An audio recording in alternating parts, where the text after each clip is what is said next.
The dust didn't settle on the moon of Varnes. It floated, suspended in the low gravity like ash in still air.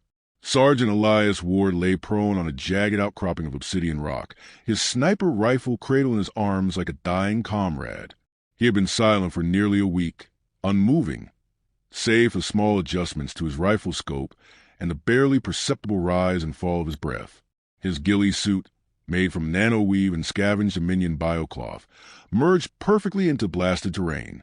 Above him loomed the curved glass dome of a Dominion broadcast plaza, an amphitheater where the ruling species celebrated their dominion over conquered worlds, and where today they would host a ceremony of submission. Through the scope, Elias could see them assembling, tall, insectoid beings with iridescent carapaces and burning gold sigils on their shoulders. They were the Jatil, architects of Earth's fall. At the center of the procession stood High Governor Vexicor, the one who had personally overseen the scorched earth decimation of the Pacific Rim. Now he strutted before the crowd like a preening tyrant, savoring the occasion. Behind him, bound and kneeling, was a small human child, barefoot, trembling, maybe 8 years old. Elias's trigger finger twitched. He hadn't spoken aloud in years. His voice, once sharp and disciplined, had turned inward, echoing only in memory. But now, as he watched Vexicor raise a ceremonial blade above the child's head, the words tumbled from his throat in a quiet growl, dry as rusted iron. No more kneeling. The words burned his tongue, not with shame, but with purpose. Something old and unkillable stirred in him. The ghost of defiant species that had once crawled from the mud, stared into the void, and dared to challenge the stars. That defiance had been silenced when Earth fell, but it hadn't died. It had waited, buried deep in cryo-storage beneath the Martian crust, where the last remnants of Earth's military had hidden one man who might someday be needed. One man with one bullet left. The cryopod had failed gracefully. The AI had woken him after 62 years of silence. The galaxy had changed in his sleep. Earth was no longer a place, just a word synonymous with failure. Humanity was a myth or a slave class, scattered across mining colonies and penal moons. Dominion history books called it the species that broke first. Elias hadn't broken. He'd just waited for the right shot. He inhaled slowly. The wind on Varnes didn't whistle or moan. It pulsed, like the breath of some great machine. His crosshairs centered on Vexicor's narrow skull. The Dominion's biological enhancements made their bone structure denser than human ceramic plating, but Elias wasn't shooting ceramic. He had one bullet left. Black steel core, flesh-tipped, encoded with Earth's last battle algorithm. He'd hand-forged the casing himself, then etched the continents of his planet into it with a laser stylus. The bullet wasn't just metal. It was memory, rage, oath. His finger tightened on the trigger. The gunshot didn't sound like thunder. It sounded like silence being shattered. Across the dome, Vexicor's skull split in half like an overripe fruit. The child flinched, then stared at the governor's crumpled corpse in horror. Screams erupted. Security drones fanned out in a radial bloom. Elias didn't wait. He was already moving, folding his rifle into its case, activating the cloaking mesh. His route had been planned 3 days ago, down to the second. 20 meters north, drop into a crevice, reroute oxygen lines to his internal tank, and crawl beneath the surface to the extraction beacon. He didn't look back. The galaxy would do that for him. Within minutes, Dominion emergency channels flared to life. Unidentified projectile origin detected. Assassination confirmed. Requesting origin species classification. Then silence. Then one word. Human. It wasn't just the confirmation of a species. It was an indictment, a prophecy, a warning. Every Dominion officer on Varnes froze. For decades, humans have been categorized as non-aggressive, incapable of organized resistance. The few uprisings that it sparked were crushed in hours. Their leaders paraded before cameras before being atomized. But this wasn't an uprising. This was something else. Elias moved to the catacombs of Varnes like a phantom, heart pounding in time with his boots against ancient stone. He didn't feel triumph, only momentum. This was the first move on a board no one else had seen yet, a quiet rebellion from a dead world. He would not stop until every Dominion leader looked into the shadows and feared the silhouette of a human rifle. He emerged onto a plateau lit by Varney's dying sun. His ship was a single-pilot stealth interceptor, half-functional and older than he was. He climbed into the cockpit and keyed in the next coordinates. Mars, then Titan, then wherever the next Dominion flag was flying. The child's face stayed with him. Not her tears, but the way she stood after the shot. No one told her to. No one helped her up. But as the governor's body hit the floor, she rose to her feet, slowly, shaking, unbent. Elias closed the cockpit and launched skyward, leaving only a patch of disturbed dust and a legend that would spread faster than the Dominion sensors could erase it. Somewhere deep in the Dominion Central AI core, the Warlog algorithm blinked to life. A warning file unfurled, outdated and archived but now reactivated. Status: critical threat detected. Species: Homo sapiens. Profile: sniper unit, long-range infiltration. Codename: Ward. Recommendation: exterminate with extreme prejudice. The galaxy had forgotten Earth, but Earth had not forgotten the galaxy. The Dominion tried to scrub the footage within minutes.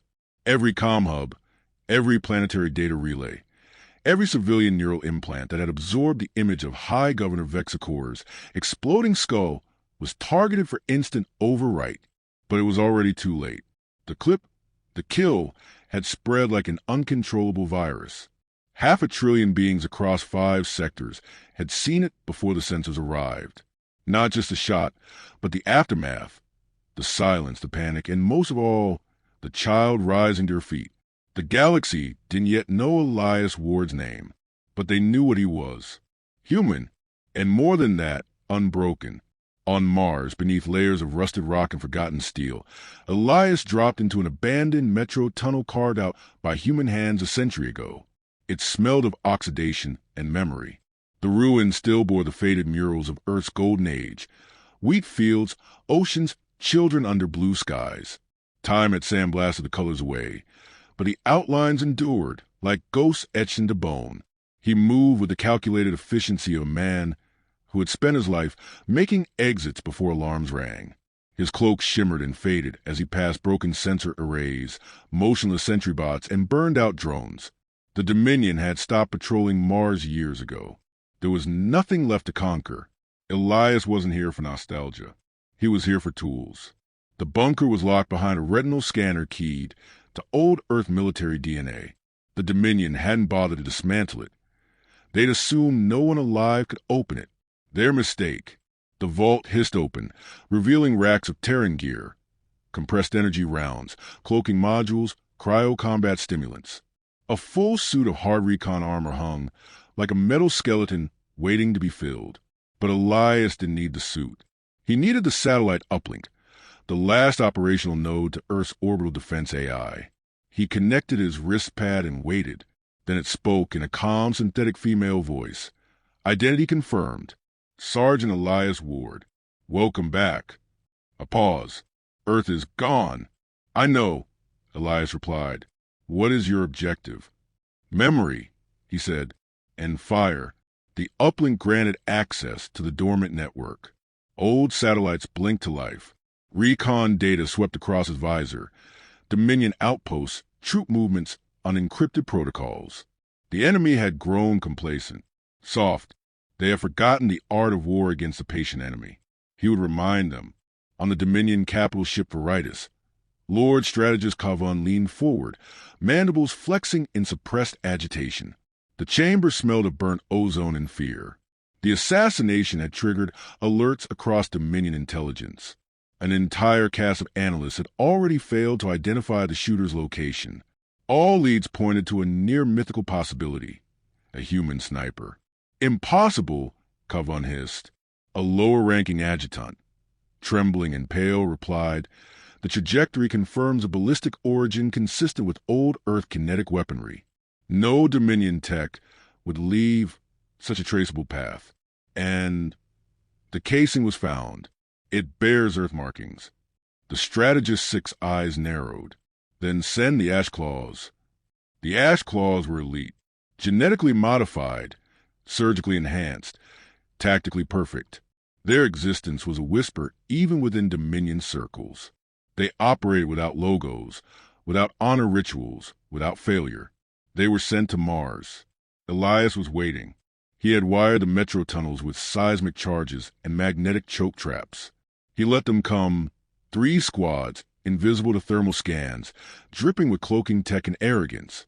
He let them enter the deepest shaft, where Earth's flag still hung, shredded but defiant. Then he pulled the trigger. The explosion wasn't bright. It was surgical. One tunnel collapsed inward, crushing 2 squads in seconds. The last clawed their way through the smoke, only to find themselves in a field of anti-personnel drones, reactivated by Elias' uplink. The fight lasted 94 seconds. None of the Ash Claws made it out. Elias left no message. Only a blood-slicked Dominion banner, pinned to the wall with a carbon-etched bullet. The kind no one made anymore. The kind only one species had ever mastered. By now, rumors had transcended systems. In the slave markets of Gorgas Prime, laborers whispered of a human phantom who hunted governors.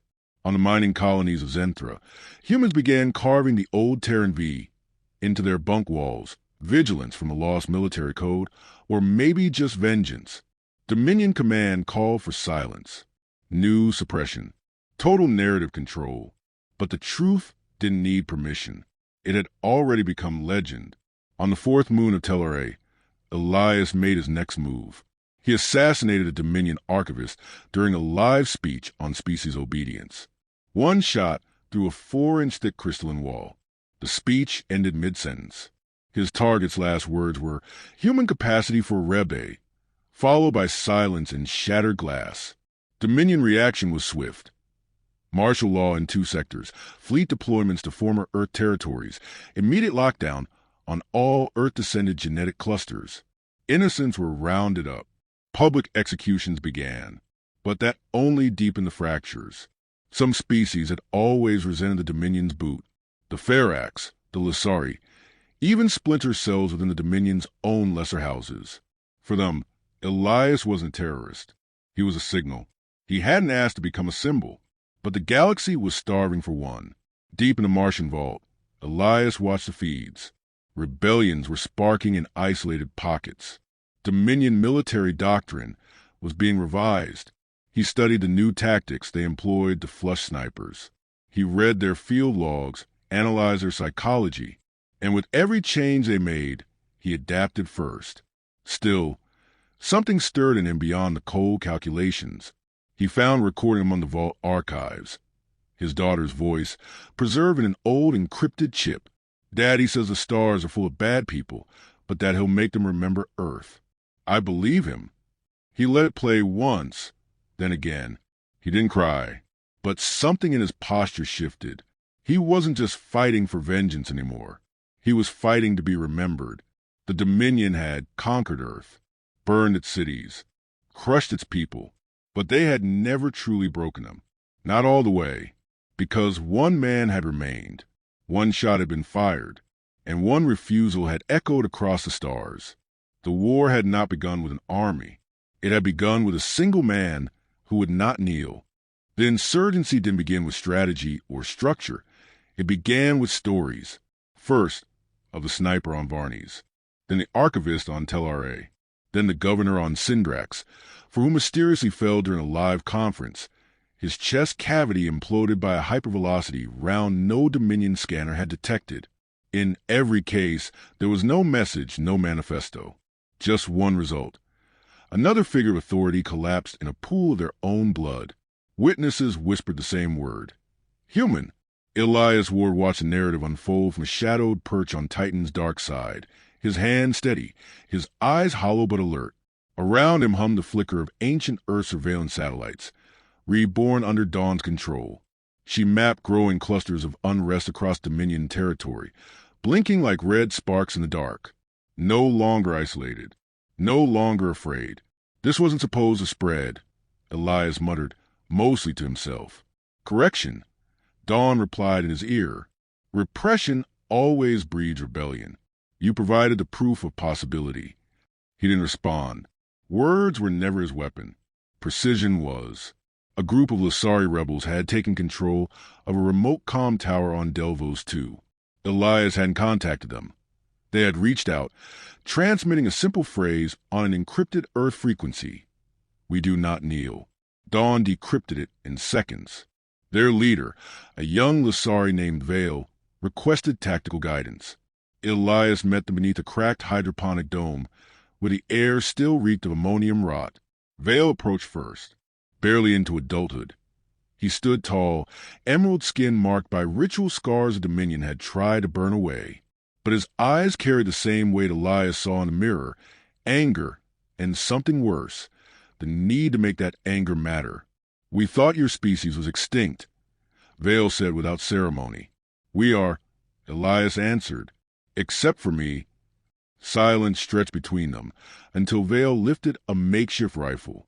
"We want to learn how to shoot like you." Elias almost walked away. He was not a teacher. He was not a symbol. He was a weapon, nothing more. But then he remembered the child on Varnies, rising from the ground alone, unarmed, defiant. That memory dug into his ribs like an unfinished oath. He stayed.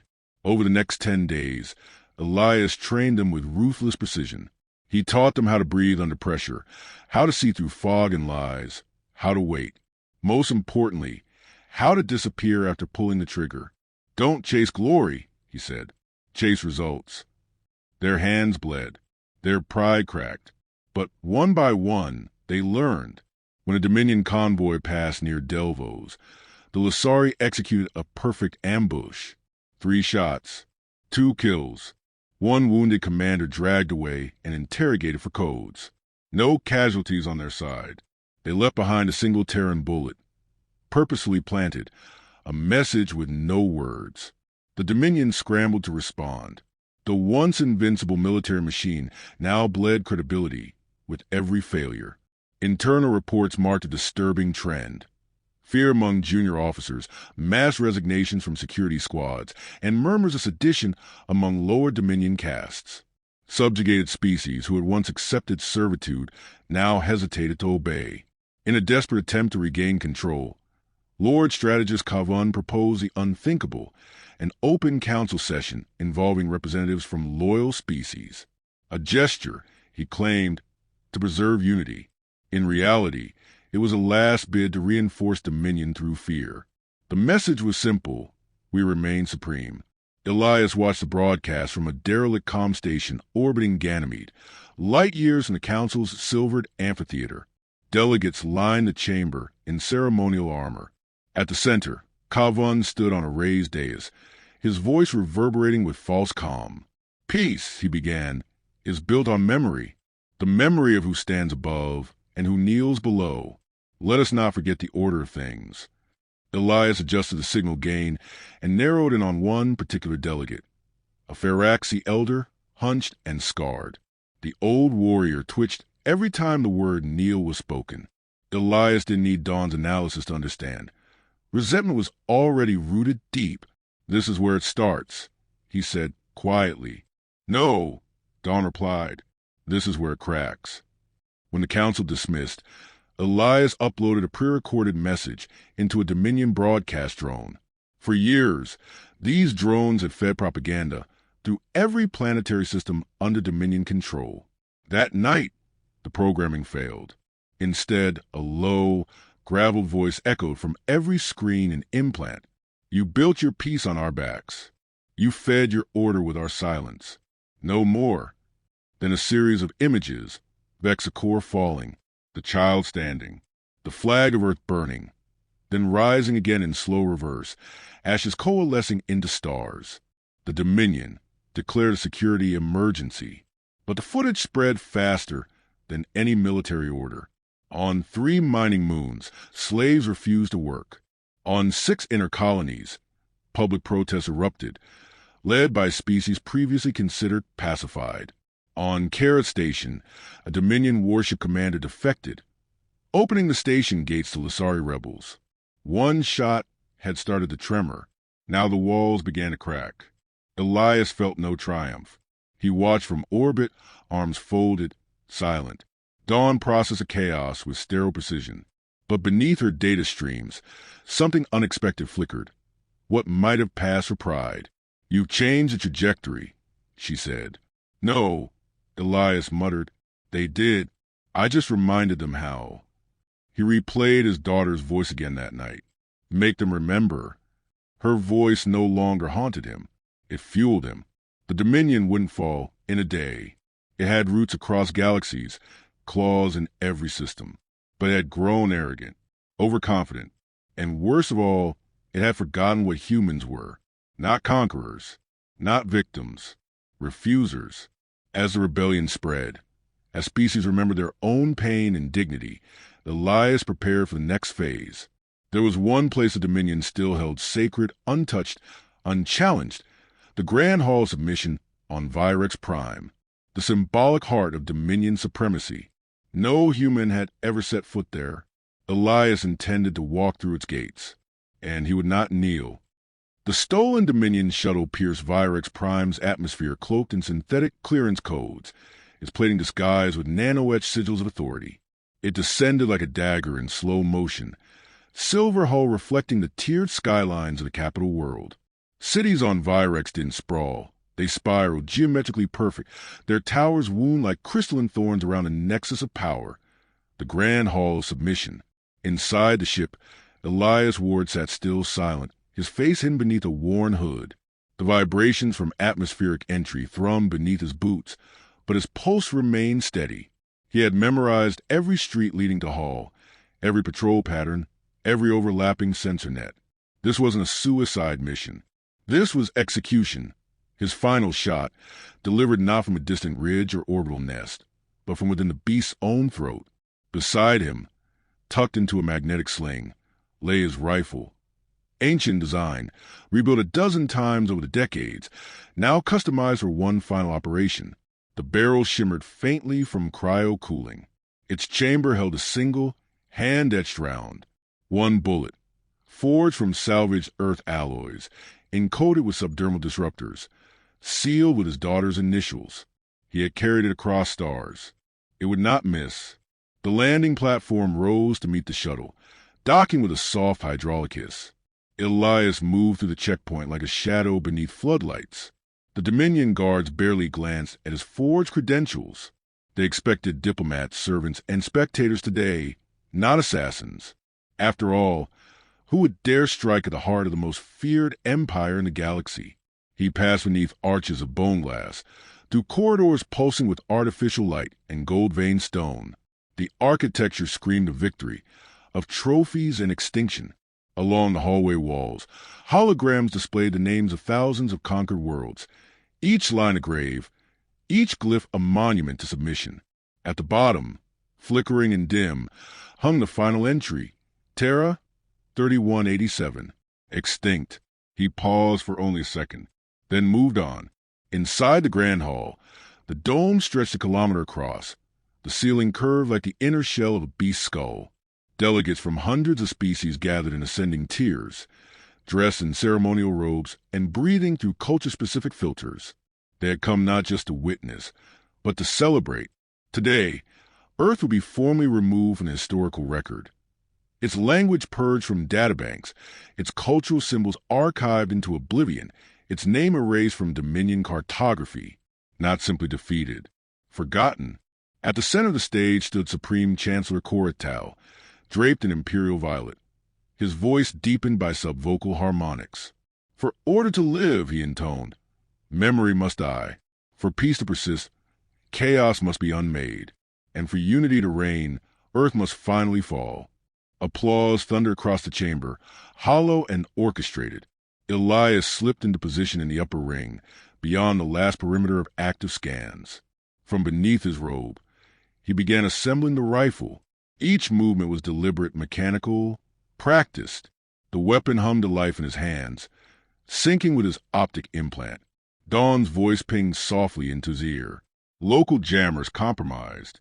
Window of shot, 18 seconds. More than I need, he murmured. Through the scope, he zeroed in on the Chancellor's heart node. Biological augmentation made it redundant but not irrelevant. The disruptor round was designed to bypass armor and bioshields, to destroy from the inside out Before any defense could respond, the Chancellor raised his hand. An aide stepped forward with a small black cube, the last Terran flag, folded and sealed, its fabric degraded and brittle from time. The moment was choreographed, symbolic, cruel. In this chamber, Corital declared, we end the last trace of a failed species. They crawled, they cried, and in the end, Elias pulled the trigger. The sound was silence itself. Corital's chest imploded before he finished the sentence. His body snapped backward, crashing into the pedestal. The cube tumbled and cracked open, Earth's flag unfurling at his feet, stained by alien blood. For 2 seconds, no one moved. Then panic detonated. Screams echoed through the dome. Guards surged toward the Chancellor's body. Delegates scattered. Alarms howled. Automated turrets unfolded from ceiling alcoves, searching for an attacker. But Elias was already gone, rifle broken down and slung across his back. He didn't run. He walked, moving with the calm of inevitability.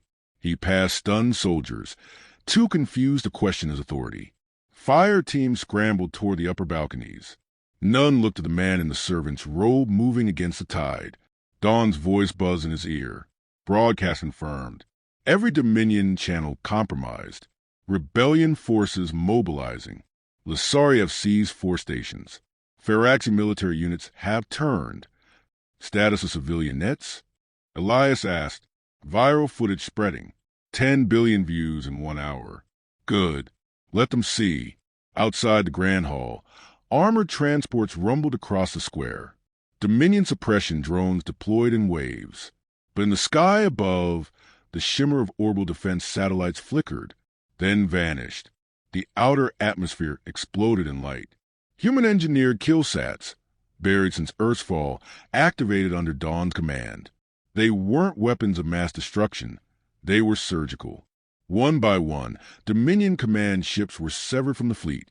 Their engines died mid-burn. Communication links severed. The hierarchy shattered. In the chaos, Elias made his way into the ruins of Earth's old embassy, sealed beneath a garden of alien thorns. Inside, shattered statues of Terran heroes lay buried in dust. He passed them without pause, descending into a bunker beneath the floor. The power still worked. The transmission dish still rotated. He opened a channel. To the broken, he said, voice raw, eyes narrowed. To the buried, the beaten, the ones who forgot what it meant to stand. This is Elias Ward. Earth Recon.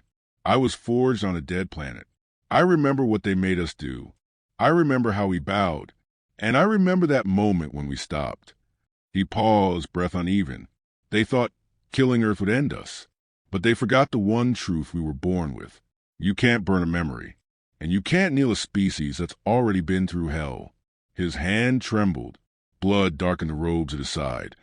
Plasma rounds had caught him near the hall's outer gate. He was bleeding fast. No time for escape. No medbay waiting. Dawn's voice softened. Elias, units are inbound. Do you want me to deploy? No, he said quietly. Let it end. He reached into his coat and withdrew a small voice chip, scorched at the edges. He set it into the console. His daughter's voice played. Daddy says the stars are full of bad people, but he's not afraid. He says we remember who we are. He slumped beside the transmitter, hand still resting on the trigger of a rifle he no longer needed to fire. Outside, the skies were ablaze. Dominion strongholds fell like dominoes. On Delvos 2, Lasari rebels tore down the Dominion crest and raised a new banner. On Syndrax 4, Feraxi prisoners broke their chains and marched through fire, their chant echoing. We do not kneel. On a Dominion training moon, an instructor found cadets refusing orders. When asked why, one replied, because a ghost made us remember we have spines. Hours later, Virix Prime declared martial law, but the order never reached its outposts. The networks were down. The Empire's voice had gone silent. In the weeks that followed, the Dominion fractured. Civil war bloomed like rot in a corpse. The idea of submission became poison. Delegates who once praised obedience now rewrote their speeches. Historians claimed they had warned of Earth's power. No one believed them. A century later, the Hall of Submission lay in ruins, overtaken by moss and ash. A memorial stood in its place, unguarded but revered. A bronze figure knelt, not in surrender, but in preparation, rifle slung across his back, eyes lifted toward the stars. At its base, words carved in a dozen languages read, "He didn't come to conquer. He didn't come to rule. He came to remind us that standing is a choice, and that one refusal can set the stars on fire."